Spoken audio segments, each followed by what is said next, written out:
السلام عليكم يا أبطال، مرحبا بكم في الفيديو رقم 2 من سلسلتها الطريق إلى هيرويك بالقبضة فقط. في الفيديو اللي فات بدينا التحدي من الصفر، واليوم الحماس طالع، المواجهات أصعب واللاعبين أذكى، لكن القاعدة ما تبدلتش، لا سلاح لا دروع غير القبضة والثقة. كل ضربة محسوبة، كل حركة ممكن ترفعنا أو ترجعنا خطوة لورا. واش نقدر نكمل السلسلة؟ واش القبضة قادرة توصلنا لهيرويك؟ غادي نعرفوا دابا. قبل ما نبدأ دير لايك سبسكرايب وخلي تعليق يشجعنا نكملوا التحدي، وخليكم معانا. والآن نخليكم مع اللاعب. ها هو خرجتن وتتعودوا بالرب اكسافة توتن. ها هو خرج.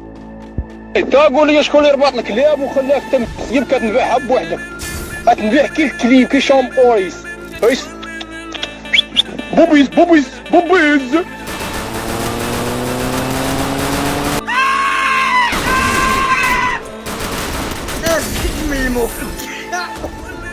نلقى الكونفرساسيون المرة الجاية مع بنتي نذبح امك. اتصالات المغرب، عالم جديد يناديكم.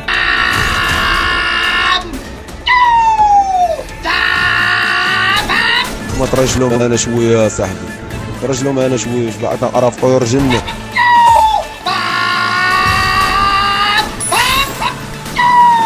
ما ترجلوا معنا شويه يا صاحبي.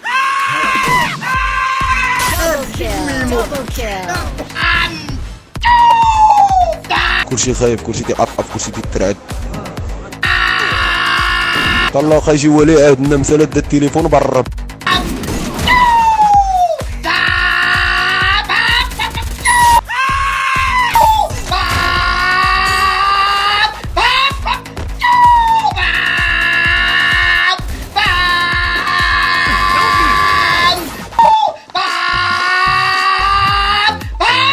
كلشي خايف، كلشي تيقطف، كلشي تيترعد.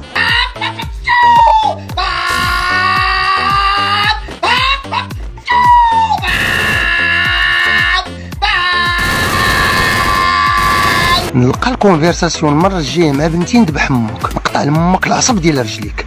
انا علمتك.